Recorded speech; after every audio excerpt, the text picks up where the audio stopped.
Namaste, welcome to Annie's kitchen and you are watching Annie's kitchen with Annie. ഇന്ന് നമ്മുടെ recipe വളരെ സിമ്പിളാണ്. വളരെ സിമ്പിൾ എന്ന് പറഞ്ഞാൽ മെനക്കേടൊന്നുമില്ല, പക്ഷേ ഇപ്പോഴത്തെ പിള്ളേർക്കൊക്കെ കഴിക്കാൻ ഇഷ്ടമുള്ള ഒരു റെസിപ്പിയാണ്. വേറെ ഒന്നുമല്ല, ഏറ്റവും കൂടുതൽ പിള്ളേർ ഇപ്പം അൽഫാം അങ്ങനെയൊക്കെ കഴിക്കുന്നത്. അങ്ങനെ കഴിക്കുന്ന കുട്ടികൾക്കൊക്കെ കഴിക്കാനും ഇഷ്ടമുള്ളതായിരിക്കും. അപ്പം ഇങ്ങോട്ട് സജഷൻ വെച്ചതാണ് ഇന്ന് നമുക്ക് വരാൻ പോകുന്ന ഗസ്റ്റ്. ആരാന്നല്ലേ? ഇന്ന് വരാൻ പോകുന്ന ഗസ്റ്റ് ഡയറക്ടർ ബോബൻ സാമുവലും രശ്മി ബോബനുമാണ് വരാൻ പോകുന്നത്. രശ്മി ഇങ്ങോട്ട് എന്നോട് പറഞ്ഞ് എനിക്കിന്ന് ഗ്രിൽ ഫിഷ് മതി എന്നുള്ളത്. അപ്പോൾ that is A very good suggestion. നമ്മുടെ ആനീസ് കിച്ചണിൽ നമ്മൾ ഇതുവരെ ഗ്രില്ലിനോട് വരെ ട്രൈ ചെയ്തിട്ടില്ല. അപ്പോൾ എനിക്കൊന്ന് കഴിഞ്ഞ സീസണിനകത്ത് ഏതാണ്ട് ഒരു റെസിപ്പി നമ്മൾ ചെയ്തായിരുന്നെന്ന് തോന്നുന്നേ. അന്നേരത്തേന് 2-3 കമൻസ് വന്ന എന്നാന്നറിയാം. അന്നേരം ചോദിച്ചാൽ എന്നാന്ന് വെച്ചാൽ ഈ ഗ്രില്ലിംഗ് പാൻ ഇല്ലെങ്കിൽ നമ്മൾ എന്നാ ചെയ്യും, അതിനൊരു സജഷൻസ് കൂടി, അതിനൊരു കാര്യവും കൂടെ ചെയ്യാനാണ് ഞാനിന്ന് ഓപ്ഷൻ ഉണ്ട് അതിന് പേടിക്കേണ്ട. അതുകൊണ്ട് അതും നമ്മൾ കണ്ടെത്തും. അല്ലാതെ നമ്മൾ ഒരു നല്ല റെസിപ്പി കിട്ടിക്കഴിഞ്ഞാലില്ലേ ഈ പറഞ്ഞ പോലെ വേണ്ടാന്ന് വെക്കുകയല്ല. ആ റെസിപ്പിയുടെ രുചിയും അതിൻ്റെ ഒക്കെ നമ്മുടെ വീടുകളിലും വേണം. ഈ പറഞ്ഞ പോലെ നമ്മൾ എന്നത്തിന് വീട്ടിൽ കൂടുതലും ആഹാരം ഉണ്ടാക്കുന്ന തന്നെ ഇതേപോലെ സ്പെഷ്യൽസ് റെസ്റ്റോറൻറ്റിൽ കിട്ടുന്ന ഡിഷായാലും ശരി, പിള്ളേർക്ക് ഇഷ്ടപ്പെടുന്നതായാലും ശരി, നമ്മൾ അമ്മമാർ ഏറ്റവും കൂടുതൽ മെനക്കെടുന്ന എന്നത്തിനാണ് അവർക്ക് വയറ് നിറച്ച് കഴിക്കാൻ വേണ്ടിയാണ് അല്ലേ. ഇപ്പോൾ ഫോർ എക്സാമ്പിൾ ഞാൻ പറയാം, ഇപ്പോൾ റെസ്റ്റോറൻറ്റിൽ നിന്ന് നമ്മളൊരു പ്ലേറ്റ് മേടിക്കുന്നതിനെക്കാട്ടിലും നമ്മൾ വീട്ടിലുണ്ടാക്കുവാണെങ്കിൽ അവർക്കിങ്ങനെ എന്താ പറയുക, 1 പീസ് 2 പീസ് എന്ന് പറഞ്ഞല്ല, വയറ് നിറച്ച് അവർ കൊതി തീരെ കഴിക്കാൻ നോക്കും അല്ലേ. അതിനാണ് നമ്മൾ ഈ ഓരോ റെസിപ്പീസൊക്കെ കണ്ടുപിടിക്കുകയും ആ റെസിപ്പി ഏറ്റവും കൂടുതൽ ഉണ്ടാക്കാനായിട്ട് നമ്മൾ വീട്ടിൽ ശ്രമിക്കുകയും ചെയ്യുന്നത് അല്ലേ. അങ്ങനെയാണ് പുതിയ റെസിപ്പീസ് വരുന്നതെന്ന് തന്നെ എനിക്ക് തോന്നുന്നത്. എനിക്കിനി അറിയാൻ മേല, പക്ഷേ എന്നാലും അമ്മമാർ മക്കളിലേക്ക് സ്വാർത്ഥത വരുമ്പോഴാണ് ഏറ്റവും കൂടുതൽ എന്നെ പോലെ ഈ പാചകത്തിൽ കൂടിയൊക്കെ അവർക്ക് ഇഷ്ടമുള്ള ഭക്ഷണം ഉണ്ടാക്കി കൊടുക്കുക. അല്ലെങ്കിൽ തീരെ നമുക്ക് മേലാന്നുണ്ടെങ്കിൽ മാത്രം നമ്മൾ റെസ്റ്റോറൻറ്റിൽ നിന്ന് മേടിച്ച് കഴിയുമ്പോഴാണ് പിള്ളേർ പറയുന്നത്, അമ്മ ഇത് എനിക്കൊന്ന് ട്രൈ ചെയ്ത് ഇവിടെ അമ്മയ്ക്ക് ഇതൊന്നും ഉണ്ടാക്കി തരാൻ മേലേന്നൊക്കെ ചോദിക്കുന്നത്. അന്നേരം നമ്മുടെ അമ്മമാരെന്നാ ചെയ്യുന്നത്, നമ്മുടെ വീട്ടിലുള്ള എല്ലാ കാര്യമുണ്ടോ അത് വെച്ച് നമ്മൾ അവർക്കൊരു ആ റെസിപ്പിയിലേക്ക് എത്താൻ നമ്മൾ ശ്രമിക്കുന്നുണ്ട്. ഇല്ലെന്ന് ഒരിക്കലും പറയത്തില്ല. ഇന്ന് ചെയ്യാൻ പോകുന്നത് രശ്മിയുടെ സജഷൻ അനുസരിച്ച് ഗ്രിൽ ഫിഷാണ് ചെയ്യാൻ പോകുന്നത്. അപ്പം അതിന് വേണ്ടിയിട്ടുള്ള ഇൻഗ്രീഡിയൻസ് എന്നാന്ന് വെച്ചാൽ ദശക്കട്ടിയുള്ള ഏതെങ്കിലും മീൻ മതി. ഇനിയിപ്പോൾ അതല്ല, ആ മീനൊന്നും കിട്ടിയില്ല എന്നുണ്ടെങ്കിൽ തീരെ ചെറിയ മീനൊന്നും ഒക്കത്തില്ല.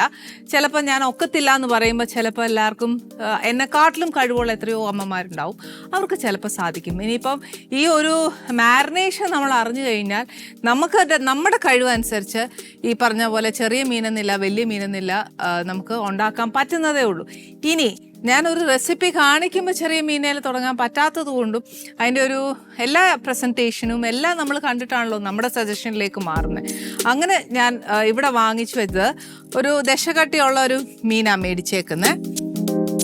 അപ്പം ഇത് ഞാൻ ശരിക്കും നമുക്കൊരു ഫിഷ് ഫ്രൈയുടെ ലെവലിനാണ് ഞാൻ കട്ട് ചെയ്തത്. ഇനിയിപ്പോൾ അതല്ല, വട്ടത്തിൽ കട്ട് ചെയ്യണമെങ്കിൽ അങ്ങനെ ആവാം, സ്ട്രൈപ്സ് ആയിട്ട് കട്ട് ചെയ്യണമെങ്കിൽ അങ്ങനെ ആവാം.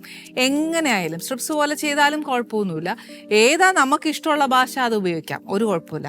പിന്നെ വേണ്ടിയത് ഒരു ഇച്ചിരി ഉപ്പ്, കുറച്ച് കുരുമുളക് പൊടി, കുറച്ച് നാരങ്ങ നീര്, പിന്നെ വേണ്ടിയത് കുറച്ച് റെഡ് ചില്ലി ഫ്ലേക്സ്. ഇത് കുറച്ച് സോസ് ഞാൻ മിക്സ് ചെയ്തതാണ്. അതായത് ഒരു റെഡ് ചില്ലി സോസും പിന്നെ സോയാ സോസും. റെഡ് ചില്ലി സോസ് എത്ര വേണമെന്ന് വെച്ചാൽ ഒരു 4 ടേബിൾ സ്പൂണും, സോയാ സോസ് ഡാർക്കോ ലൈറ്റോ ആയാലും മതി, കുഴപ്പമില്ല. അത് 2 ടേബിൾ സ്പൂണും, അതായത് 4:2 അങ്ങനത്തെ കണക്ക് നമ്മൾ എടുത്തേച്ചാൽ മതി. അത് ആ അളവിനാണ് ഞാനിവിടെ ഇത് ചേർത്തേക്കുന്നത്. അത് കഴിഞ്ഞിട്ട് വേണ്ടിയത് നമുക്ക് കുറച്ച് വെളുത്തുള്ളി, അതായത് കുഞ്ഞു കുഞ്ഞായിട്ടോ ചോപ്പ് ചെയ്ത വെളുത്തുള്ളിയാണ് വേണ്ടേ, അരച്ചതല്ല. പിന്നെ വേണ്ടിയത് കുറച്ച് തേന്. ഇനി ഏറ്റവും നല്ലത് ബട്ടർ നല്ലതാ, ഇല്ലെങ്കിൽ റിഫൈൻഡ് ഓയിൽ നല്ലതാ. ഇനിയിപ്പം മിക്സ് ചെയ്താലും കുഴപ്പമൊന്നുമില്ല കേട്ടോ, ടേസ്റ്റിന് വ്യത്യാസമൊന്നും വരികയില്ല. അപ്പോൾ ഫസ്റ്റ് ഇതെല്ലാം നമ്മുടെ വീട്ടിലുള്ളതാ. ഇല്ലാത്തതെന്ന് പറയുന്ന സോസ് മാത്രമേ ഉള്ളൂ. ഇനിയിപ്പോൾ സോസ് അങ്ങോട്ട് സ്റ്റോക്ക് ചെയ്യാൻ നമുക്ക് ഒത്തില്ല എന്നുണ്ടെങ്കിൽ ഞാൻ എപ്പോഴും പറയുന്ന 3 സോസ് ഏതൊക്കെയാ, tomato sauce, soya sauce, chilli sauce. ഈ 3 സോസും നമ്മുടെ വീട്ടിൽ സ്റ്റോക്ക് ചെയ്താൽ ചൈനീസിൻ്റെ ഏത് സാധനവും ചെയ്യാം, ഗ്രില്ലിൻ്റെ ഏത് സാധനവും നമുക്ക് ചെയ്യാം. അങ്ങോട്ടും ഇങ്ങോട്ടും ഏറ്റക്കുറച്ചിൽ ചെയ്തേച്ചാൽ മതി. ഇനി തേനില്ലാത്ത മിക്ക വീടുകളും ഇല്ലെന്നാണ് എൻ്റെ വിശ്വാസം. മിക്ക വീടുകളിലും തേനുണ്ട്. പിന്നെ നമുക്ക് ഈ ഒരു റെസിപ്പി ചെയ്യാൻ എന്നാ പാട്. ഇനി ബട്ടർ ഇല്ലയെന്ന് വിചാരിച്ചോ, ബട്ടർ ഇല്ലെങ്കിലും കുഴപ്പമൊന്നുമില്ല, എണ്ണയിൽ ചെയ്താലും നല്ല ടേസ്റ്റാണ്. ബട്ടർ ചെയ്യുമ്പോൾ കുറച്ചുകൂടെ ഒരു ഫ്ലേവർ കിട്ടും എന്നല്ലാതെ വലിയ വ്യത്യാസമില്ല. പക്ഷേ എനിക്ക് ബട്ടറിൽ ചെയ്യുന്നതാണ് കുറച്ചുകൂടെ ടേസ്റ്റായിട്ട് തോന്നിയത്. ഇനി അതിന് പരാതിയൊന്നുമില്ല, ഈ സോസിൻ്റെ ടേസ്റ്റ് ഒരു പ്രത്യേക. അതുകൊണ്ട് നമ്മൾ ഇനിയിപ്പോൾ എണ്ണ ഒഴിച്ച് അതൊന്ന് ഗ്രില്ല് ചെയ്തെടുത്തതെന്നും പറഞ്ഞ് പ്രശ്നമില്ല. ഇനി എന്നാ ചെയ്യേണ്ടത്, ഇത് ഗ്രിൽ പാനിൽ തന്നെ ചെയ്യുന്ന എന്നാത്തിനാണെന്നറിയോ? ആക്ച്വലി അതിൻ്റെ ഒരു മാർക്ക് ഗ്രില്ല് ചെയ്ത് വരുമ്പം അതിൻ്റെ ഒരു നമ്മൾ കാണാറില്ലേ, അതിന് ഒരു മാർക്ക് ഉണ്ടാവും, അതൊരു പ്ലസ് പോയിന്റ് ആണ്. ഇനിയിപ്പോൾ ഇതൊന്നുമില്ല എന്നുണ്ടെങ്കിൽ വേണ്ട, നമ്മുടെ നല്ല ദോശക്കല്ലുണ്ട്, അതിനകത്തായാലും നമുക്ക് ഗ്രില്ല് ചെയ്തെടുക്കാവുന്നതേ ഉള്ളൂ, പ്രശ്നമേ ഇല്ല. അതൊന്നും ആലോചിച്ച് നമുക്ക് ടെൻഷൻ വേണ്ട. ഇതിൻ്റെ മെയിൻ ഇൻഗ്രീഡിയൻറ്റും ചേർക്കുന്ന കാര്യങ്ങളും അതെങ്ങനെ അതിൻ്റെ പ്രോസസ്സ്, അത് മാത്രമേ ഉള്ളൂ ഇതിനകത്ത് കാര്യം. ബാക്കി സ്വാദാണ് അല്ലേ. പിന്നെ ഉണ്ട് അഫ്കോഴ്സ് പ്രസൻറ്റേഷനിൽ കാര്യങ്ങളുണ്ട്, ഇല്ലെന്ന് ഞാൻ പറയുന്നില്ല. പക്ഷെ ആദ്യമായിട്ടൊക്കെ ചെയ്യുമ്പം നമുക്ക് ഇങ്ങനെയും ചെയ്ത് നല്ല രീതിയിൽ പ്രസൻറ്റ് ചെയ്ത ഒരു അപ്രിസിയേഷൻ എടുക്കാവുന്നതേ ഉള്ളൂ. അതിൽ വലിയ കാര്യമൊന്നുമില്ല. എന്നാലും ഞാൻ പറയാം, നമ്മൾ വീട്ടിലെ അമ്മമാരെല്ലാം അറിയാവുന്ന റെസിപ്പീസ് എല്ലാം നമ്മുടെ മക്കൾക്ക് വയറ് നിറയെ ഉണ്ടാക്കി കൊടുക്കണം. അപ്പം ഇനി നമുക്കിതൊന്ന് സ്റ്റാർട്ട് ചെയ്താലോ അല്ലേ. ഫസ്റ്റ് എന്നാ ചെയ്യണമെന്നറിയോ, ഈ മീന്, ഉപ്പ്, കുരുമുളക്, നാരങ്ങാനീര്, ഇത് ഇത്രയും ചേർത്ത് ഒന്ന് പുരട്ടി വെക്കണം. ഇത് മാത്രം പോരാ, ബാക്കി ഞാൻ പറയുന്ന സോസും കൂടെ ചേർത്ത് പുരട്ടി വെക്കുന്നതാണ് ഏറ്റവും നല്ലത്. ഞാൻ പറയുന്ന ഒരു ഓവർനൈറ്റ് വെക്കുകയാണെങ്കിൽ ഏറ്റവും നല്ലതാണ്. അതല്ലാന്നുണ്ടെങ്കിൽ ഒരു കുറച്ച് നേരം, മിനിമം ഒരു ½ ആൻ അവർ എങ്കിലും പുരട്ടി വെക്കുന്നത് നല്ലതാണ്. ഇവിടെ ആപ്പാടം നമുക്ക് കിട്ടുന്ന കുറച്ച് സമയമാണ്. ആ സമയം പുരട്ടി വെച്ച് നേരം കളയാൻ പറ്റുമോ? പറ്റത്തില്ല. അപ്പോൾ എന്നാ ചെയ്യും, പുരട്ടുക, വറക്കുക, ഇതേ നടക്കത്തുള്ളൂ. അപ്പം ഇനിയിപ്പോൾ ഞാൻ ഇത് പുരട്ടാനുള്ള വഴി നോക്കട്ടെ. ആദ്യം ഒരു ഇച്ചിരി ഉപ്പ്,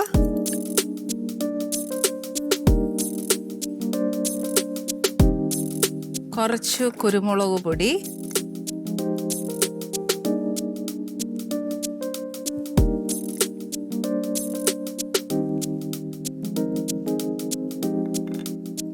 കുറച്ച് റെഡ് ചില്ലി ഫ്ലേക്സ്. ഇതൊക്കെ നമ്മുടെ എരിവ് അനുസരിച്ച് ചേർത്താൽ മതിയേ. പിന്നെ ഞാൻ കുറച്ച് വെളുത്തുള്ളി,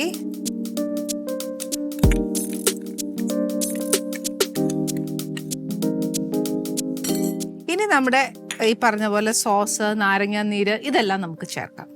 ഫസ്റ്റ് ഞാനൊരു 2 സ്പൂണ് നാരങ്ങാനീര് ചേർക്കാവേ.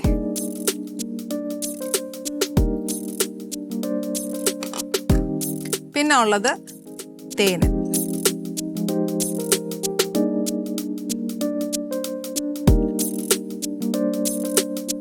അതും 2 ടേബിൾ സ്പൂണോളം. ടേബിൾ സ്പൂൺ ഇല്ല, ടീസ്പൂണിൽ നിന്ന് ഒരു ഇച്ചിരി വലുത്. അത് കഴിഞ്ഞിട്ട് നമ്മുടെ സോയാ സോസും റെഡ് ചില്ലി സോസും കൂടെ ചേർത്തതായത്. ഇനിയിപ്പോൾ ഇത് നമുക്ക് കിട്ടിയില്ല എന്ന് വിചാരിച്ചോളൂ, ഒരു കാര്യം ചെയ്യാം, ബാർബിക്യൂ എടുത്താലും മതി. ബാർബിക്യൂ സോസായിട്ട് മേടിക്കാൻ കിട്ടും, അതായാലും മതി. ഇതിനകത്തോട്ട് ഒരു ഇച്ചിരി റിഫൈൻഡ് ഓയിലും കൂടെ ഒഴിക്കാൻ പോവാണേ.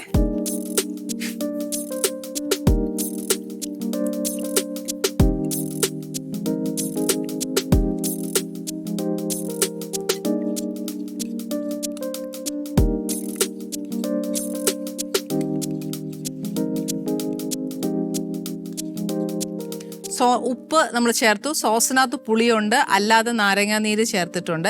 എരിവിന് നമ്മൾ റെഡ് ചില്ലി ഫ്ലേക്സും ചേർത്തിട്ടുണ്ട്, കുരുമുളക് പൊടിയും ചേർത്തിട്ടുണ്ട്. ചെറിയ ഒരു ആ ഉപ്പ്, എരിവ്, പുളി ഒന്ന് ബാലൻസ് ചെയ്യാൻ വേണ്ടി കുറച്ച് ഹണി ചേർത്തിട്ടുണ്ട്. അപ്പം ഇതിൻ്റെ ഫ്ലേവർ ഭയങ്കര ടേസ്റ്റാണ്, ഒന്ന് ട്രൈ ചെയ്ത് നോക്കുക. ഇത് ചിക്കനകത്തും ചെയ്യാം.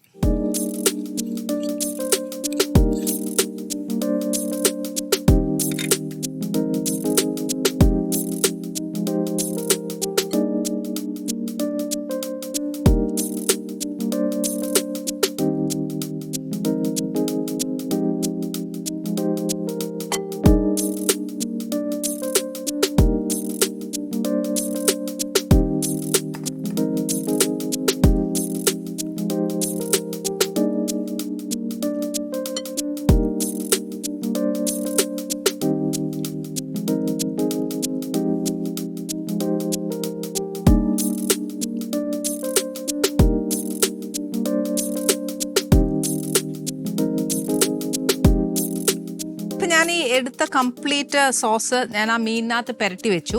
ഇനി എന്നാന്നറിയോ, നമ്മൾ ഗ്രില്ല് ചെയ്യുന്ന സമയത്ത് ഇത് പെട്ടെന്ന് വെന്ത് ആ ഒരു എന്നാ പറയുക സോസ് ആ കംപ്ലീറ്റ്ലി ഒന്നെങ്കിൽ നമ്മുടെ കല്ലിലേക്ക് അങ്ങാവും, അല്ലെന്നുണ്ടെങ്കിൽ മീൻ കംപ്ലീറ്റ് ആയിട്ട് അങ്ങാവും. അപ്പോൾ എന്നാന്ന് വെച്ചാൽ കുറച്ച് ഡ്രൈനെസ് വരും. അപ്പോൾ ആ ഡ്രൈനെസ് ഒന്ന് മാറ്റാൻ വേണ്ടിയിട്ട് ഇപ്പം നമ്മൾ കലക്കിയില്ലേ ആ സെയിം സാധനം നമ്മൾ ഒരു പ്രത്യേകം കുറച്ചുകൂടെ ഒന്ന് ആ സോസ് ആക്കി വെച്ചാലുള്ള ഗുണം എന്നാന്ന് വെച്ചാൽ മീനൊന്ന് വെന്ത് വാങ്ങാറാകുമ്പോഴത്തേന് ഈ സോസ് ഒന്ന് ബ്രഷ് ചെയ്ത് കൊടുത്താൽ ആ മീൻ കുറച്ചൊന്ന് സോഫ്റ്റ് ആവുകയും ചെയ്യും.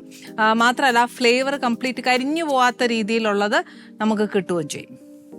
ഇനിയിപ്പോൾ അഥവാ നമ്മൾ പുരട്ടുന്ന ഈ സോസിനകത്ത് കുറച്ച് അധികം മസാല ഈ മീനിനകത്ത് ഉണ്ടെന്നുണ്ടെങ്കിൽ അത് ബ്രഷ് ചെയ്താലും മതി.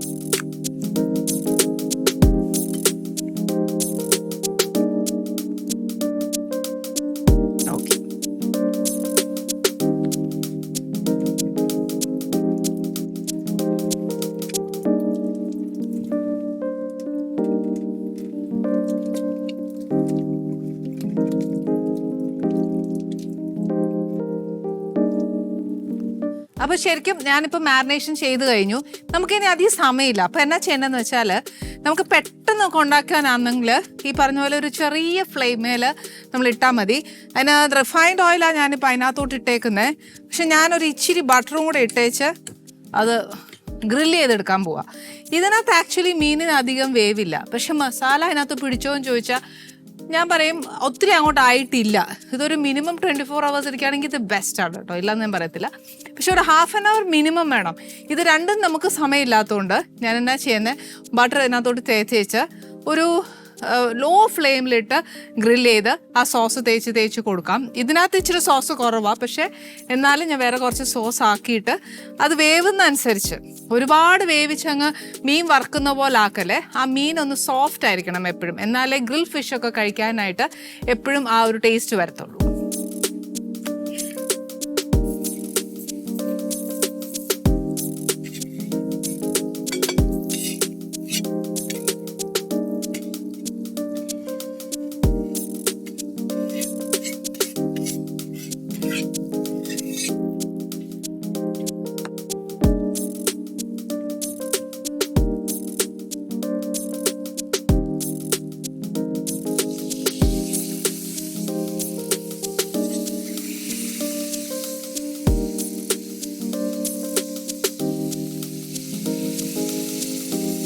ഒത്തിരി ലോ ഫ്ലെയിമേലായിട്ടിരിക്കുന്നത്, അതുകൊണ്ട് പെട്ടെന്നാവുമല്ല. കുറച്ചു നേരം ഒന്ന് അടച്ചിടാമെങ്കിൽ അത് നല്ലതാ. ഈ പറഞ്ഞ പോലെ മീനിന് വേവ് അധികം ഇല്ല. മാക്സിമം 5 to 7 minutes മതി എന്നാ പറയുന്നത്. അപ്പൊ അതനുസരിച്ച് വേണം നമ്മൾ ഇതിനെ വറുത്തെടുക്കുന്നതും ബ്രഷ് ഇട്ട് ഒരു സോസ് തേക്കുന്നതും ഒക്കെ. അതിനെ ഇട്ടേച്ച് എങ്ങോട്ടും പോവരുത്. തീരെ ലോ ഫ്ലെയിം, അതായത് ഇതിപ്പം ഹൈ ഫ്ലെയിമിന്റെ ലോ ആ ചെയ്തേക്കുന്നത്. അതല്ല ഇതേപോലത്തെ കുഞ്ഞടുപ്പാന്നേൽ വലിയ പ്രയാസമില്ല. പക്ഷെ ഞാൻ വെച്ചേക്കുന്ന ദോശക്കാൽ ഇച്ചിരി ഇരുമ്പും ചട്ടി, അതൊരിച്ചിരി കട്ടിയുള്ളതും ചൂട് ഒരുപാടുള്ളതുമാണ്. അതുകൊണ്ട് നമ്മൾ ചെയ്യുമ്പോൾ ഒരു ഇച്ചിരി ശ്രദ്ധിച്ചോണം. പെട്ടെന്ന് മീൻ വേവാനും ആ സോസ് കരിഞ്ഞു പോകാനും ചാൻസ് ഉണ്ട്. സ്ലോ ആയിട്ടേ നമുക്ക് ഒരു ഗ്രിൽ ഫിഷ് ചെയ്യാനൊക്കത്തുള്ളൂ. ചിക്കൻ അങ്ങനെയല്ല, കുറച്ചുകൂടി നമുക്ക് അതിനിട്ടേച്ച് പോവാം. പക്ഷെ മീൻ ഒക്കത്തില്ല, അതിൻ്റെ കൂടെ നിന്നേ ഒക്കത്തുള്ളൂ. ഇതിൻ്റെ കൂടെ നമ്മൾ കുറച്ച് ഫ്രഞ്ച് ഫ്രൈസ്, സോർട്ടഡ് വെജിറ്റബിൾസ്, കുറച്ച് സാലഡ്, അല്ലെങ്കിൽ ഒരു ഗാർലിക് ബ്രെഡ്, അല്ലെങ്കിൽ ബ്രെഡ് സാധാ മുറിച്ചതോ എന്ത് കൂട്ടി വേണമെങ്കിലും ഇത് കഴിക്കാം. കുറച്ച് ഹെൽത്തി ആണ്. ബട്ടർ ഹെൽത്തി ആണോ എന്ന് ചോദിച്ചാൽ ആണ്. എല്ലാ ഡോക്ടേഴ്സും ആക്സെപ്റ്റ് ചെയ്യുന്ന ഒരു കാര്യമാണ് ബട്ടറും നെയ്യും. ഭയങ്കര ഹെൽത്തിയാണെന്നാണ് പറയുന്നത്. പിന്നെ അത് ഡോക്ടേഴ്സ് എല്ലാം തരുന്നത് വെളിച്ചെണ്ണയ്ക്കാണ്. പക്ഷെ ഇതിനകത്ത് ചേർത്തിരിക്കുന്ന കുറച്ച് റിഫൈൻഡ് ചേർത്തിട്ടുണ്ടില്ലെന്ന് ഞാൻ പറയുന്നില്ല. Taste is always taste. ഞാൻ എപ്പോഴും പറയുന്ന പോലെ ആദ്യം ആ ടേസ്റ്റ് എന്താണെന്ന് മനസ്സിലാക്കുക. പിന്നെ നമ്മുടെ ഹെൽത്ത് അനുസരിച്ച് അതിൻ്റെ റെസിപ്പിയും ഇൻഗ്രീഡിയൻസും ഒക്കെ ഒന്ന് മാറ്റി സെയിം ടേസ്റ്റ് ആക്കി എടുക്കുക എന്നുള്ളത് നമ്മൾ അമ്മമാരുടെ എടുക്കുക അല്ലേ. അപ്പം ഇതിന് സ്ലോലി സമയമെടുക്കും. കുറച്ച് എന്നാ പറയുക, നമ്മൾ ധൃതി വെച്ചാലൊന്നും ഫിഷ് ഗ്രില്ലായി കിട്ടത്തില്ല.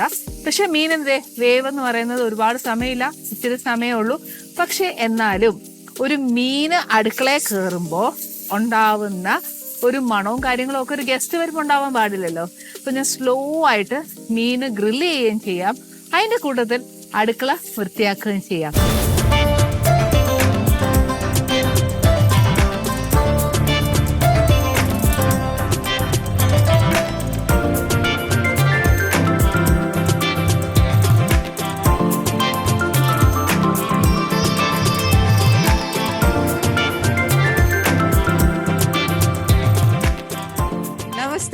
Namaste. Namaste, sir. Namaste. Hearty welcome to my show again. Thank you. Feeling so happy. എന്നാന്ന് വെച്ചാൽ ഒരു ഹോംലി ഫീലിംഗ് ഉണ്ട് ഇപ്പൊ. പക്ഷെ നമ്മുടെ വീട്ടിൽ പിന്നെ നമ്മളെ എന്നെ അന്വേഷിച്ച് വരുന്നില്ലേ, അത് തന്നെ വലിയൊരു സന്തോഷം. ആക്ച്വലി സാർ ഡയറക്ട് ചെയ്ത ഏതെങ്കിലും ഇത് 2-3 സിനിമയിൽ അഭിനയിച്ചിട്ടുണ്ട്. അങ്ങനെയാന്നോ കൊണ്ടുപോയേ? അല്ലല്ല, അല്ല, ഒറ്റയടിക്ക് രണ്ടുപേരും കൂടെ 3 അല്ല. ആ ഒരു ഒത്തൊരുമയാണല്ലോ അതിന്റെ ഒരു ഇത് എന്ന് പറയുന്നത്. അല്ല പിന്നെ സാർ ഞാൻ അസോസിയേറ്റഡ് വർക്ക് ചെയ്ത ഒരു വർക്കില് കഷ്ടകാലത്തിന് അഭിനയിക്കാൻ വന്നതാണ്. ആരുടെ അതൊക്കെ ആദ്യമേ പറഞ്ഞു. അങ്ങനെ അപ്പൊ അപ്പഴേ കല്യാണം നടന്നോ അതോ? ഞാനൊരു സീരിയലിലേക്ക് അഭിനയിക്കാൻ വേണ്ടിട്ട് എന്നെ ആദ്യം വിളിച്ചു, ഞാൻ പോയില്ല. രണ്ടാമത് വിളിച്ചു, പോയില്ല. മൂന്നാമത് വിളിച്ചപ്പോൾ ഞാൻ വെച്ചു ഇനി പോയില്ലെങ്കിൽ മോശമല്ലേ എന്ന് കരുതി. എന്നാൽ പിന്നെ ശരി പോവാന്ന് കരുതി. അങ്ങനെ ഞാൻ പോയി ചെയ്തു. അന്ന് അവിടുത്തെ അസോസിയേറ്റ് ആയിരുന്നു. അപ്പം ഇതിൻ്റെ ഒരു സൈഡ് സ്റ്റോറി എങ്ങനെയാണെന്ന് വെച്ചാൽ അതിൻ്റെ പ്രൊഡ്യൂസർ പറഞ്ഞിട്ടുണ്ടായിരുന്നു, ഇങ്ങനെ ഓരോ ക്യാരക്ടേഴ്സിന് വരുമ്പോൾ എൻ്റെ ഫോട്ടോ വരുമ്പം ഇദ്ദേഹം ആ ഫോട്ടോ കണ്ടിട്ട് വേണ്ട, അങ്ങനെ പുച്ഛന്ന് ആ എറിഞ്ഞതാ ജീവിതകാലം മുഴുവൻ തലയിലായി എന്നുള്ളത്. ഇതാണ് പറയുന്നത് കർമ്മം എന്നല്ലേ. ഞാൻ അതിലാകെ 4 ദിവസം 5 ദിവസം വർക്ക് ചെയ്തിട്ടുള്ളൂ എന്നുള്ളതാണ് അതിന്റെ ഏറ്റവും വലിയ കോമഡി. ഈ 5 ദിവസം കൊണ്ട് അടിച്ചു മാറ്റി, അതെങ്ങനെ സാധിച്ചു രശ്മി? ചോദിക്കണം, അവിടെയാണല്ലോ. എങ്ങനെ സാധിച്ചു സാർ? എന്ന് സംഭവിച്ചു. കഥ പറയണോ എന്നുള്ള എല്ലായിടത്തും പറഞ്ഞു മടുത്ത കഥയാണ്. പക്ഷെ എന്താറിയോ, നമ്മുടെ ഒരു ഫാമിലി ആയിട്ട് ഇരിക്കുമ്പോൾ ആ കഥയൊക്കെ കേൾക്കാനും അല്ല അതൊന്ന് നമ്മളെന്താ മധുരമായ നിമിഷങ്ങൾ അയവർക്കാൻ ഭയങ്കര രസമല്ലേ? അല്ലേ സാർ? സാർ അതൊക്കെ മറന്നു പോയിട്ട് പിന്നെ പിന്നെ പിന്നെ തീർച്ചയായും ഓർമ്മിപ്പിക്കല്ലേ അനിന്നാണ് അതിന്റെ അർത്ഥം. സാറിന്റെ പുതിയ പ്രോജക്ട്സ് എന്തൊക്കെയാ? പുതിയതിപ്പോ ഒരു സ്ക്രിപ്റ്റ് വർക്ക് നടന്നുകൊണ്ടിരിക്കുന്നു. പിന്നെ അതിന്റെ ഒരു സാറിന് ജോണർ എന്താണ് സാറിന്? ഞാൻ ആക്ച്വലി എനിക്ക് ഇഷ്ടം ക്രൈമും ഹൊററും ഒക്കെയാണ്. പക്ഷെ ഞാൻ ആദ്യം മുതലേ ഈ ഹ്യൂമർ സിനിമകൾ ആദ്യം ജനപ്രിയ, അത് കഴിഞ്ഞ് റോമൻസ്. പിന്നെ റോമൻസിൽ ഞാൻ ഒരു ഹൊറർ എലമെന്റ് കൊണ്ടുവന്ന് ഇങ്ങനെ പോയിട്ടുണ്ട്, പറഞ്ഞു പോയിട്ടുണ്ട്. പക്ഷെ എനിക്ക് ഏറ്റവും കൂടുതൽ ഇഷ്ടം ക്രൈമും ഹൊററും ഒക്കെയാണ്. അപ്പം നമ്മൾ വന്നു പെടുന്ന സബ്ജക്റ്റുകളും എല്ലാം ഈ പറയുന്ന പോലെ. അപ്പൊ സാറിന്റെ ഉള്ളിലുള്ള എയിം സാർ ചെയ്യുന്നില്ലേ? അങ്ങനെയല്ല, നമുക്കിപ്പോ ഏത് തരം സ്ക്രിപ്റ്റ് വരുമെന്ന് നമുക്ക് പറയാൻ പറ്റത്തില്ല. ഇപ്പൊ കൂടുതൽ ഇപ്പം താരങ്ങൾ സെലക്ട് ചെയ്തതിന് ശേഷമൊക്കെ ആയിരിക്കുമല്ലോ ഒരു സ്ക്രിപ്റ്റ് കൺഫേം ആവുന്നത്. ഇപ്പോഴത്തെ ഒരു കാലഘട്ടത്തിൽ നിന്നും അങ്ങനെയാണല്ലോ. അപ്പൊ ചിലപ്പോൾ നമ്മൾ പോയി പറയുന്ന സ്ക്രിപ്റ്റ് ആയിരിക്കില്ല അവർ നമ്മളോട് ഇങ്ങോട്ട് സജസ്റ്റ് ചെയ്യുന്നത്. അപ്പൊ നമ്മൾ ഏത് തരം ജോണർ നമ്മൾ ചെയ്യാൻ വില്ലിങ് ആവണമെന്ന് പറയും. ഇപ്പൊ ഞാൻ ചെയ്യാൻ പോകുന്ന ഒരു പക്ക ക്രൈം ത്രില്ലറാണ്.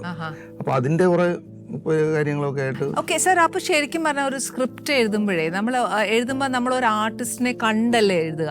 അപ്പൊ അത് വർക്ക് ചെയ്യുമ്പോഴല്ലേ നമുക്ക് കുറച്ചുകൂടെ ചില സബ്ജക്റ്റുകൾ ആർട്ടിസ്റ്റുകളെക്കാൾ ഉപരി സബ്ജക്റ്റിനെ നമ്മൾ ഇഷ്ടപ്പെട്ടിട്ട് നമ്മൾ പിന്നെ അതിനകത്ത് വരുന്ന താരങ്ങളെ നമ്മൾ ഫിക്സ് ചെയ്യും. ചിലപ്പോൾ നമ്മൾ തിരക്കഥയിൽ എഴുതി വെക്കുമ്പോഴായിരിക്കില്ല ഫിക്സ് ആവുന്നത്. കുറേ കഴിഞ്ഞ് നമ്മൾ ഷൂട്ടിംഗ് ഒക്കെ തുടങ്ങുമ്പോഴായിരിക്കും ആ ക്യാരക്ടർ ഫിക്സ് ആവുന്നത്. ഫിക്സ് ആകുമ്പോൾ ഈ പറഞ്ഞ പോലെ നമ്മൾ സ്ഥിരം കണ്ട് പഴകിയ ഒരു താരത്തിനെയാണ് വെക്കുമ്പോൾ അയാളുടെ ഒരുപാട് മാനറിസങ്ങൾ നമ്മൾ ആ ക്യാരക്ടറിലേക്ക് ആഡ് ചെയ്യാറ്. സാർ സ്ക്രിപ്റ്റ് ഒക്കെ ചെയ്യുമ്പോഴത്തെ രശ്മിയായിട്ട് ഇങ്ങനെ ഡിസ്കഷൻസ് ഉണ്ടോ? തുടക്കത്തിൽ ഒരു ത്രെഡ് പറയും, പറഞ്ഞിട്ട് അതിന്റെ റിയാക്ഷൻ എങ്ങനെ ഉണ്ടെന്ന് എന്തെങ്കിലും ഒന്ന് പറയും. എല്ലാ ഭാര്യമാർക്കും പിന്നെ ശേഷം സ്ക്രീനിൽ നിന്നുള്ള അവസ്ഥയാ. പക്ഷെ അങ്ങനെ കാണുന്നത് നല്ലതെന്ന് എനിക്ക് തോന്നിയിട്ടുണ്ട്.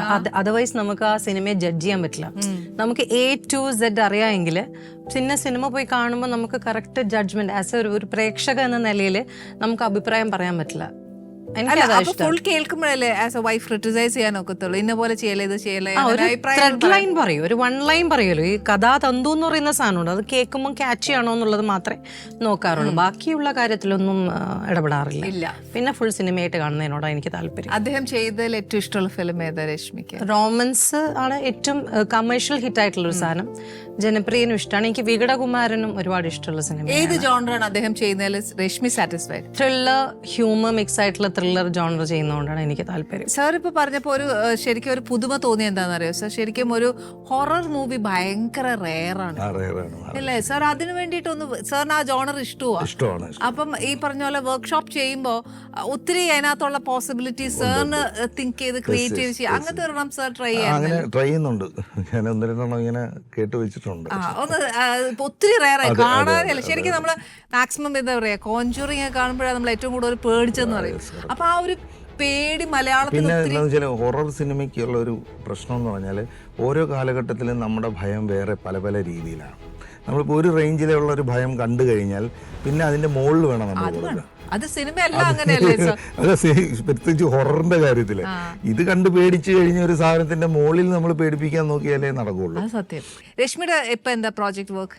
ഞാനിപ്പം ലാസ്റ്റ് ചെയ്ത മൂവി എന്ന് പറയുന്ന റിലീസായത് സർവമായ, പിന്നെ ജൂഡിന്റെ മൂവി ചെയ്തു, പിന്നെ സീരിയൽസ് 2 ചെയ്യുന്നുണ്ട്. ബിസി.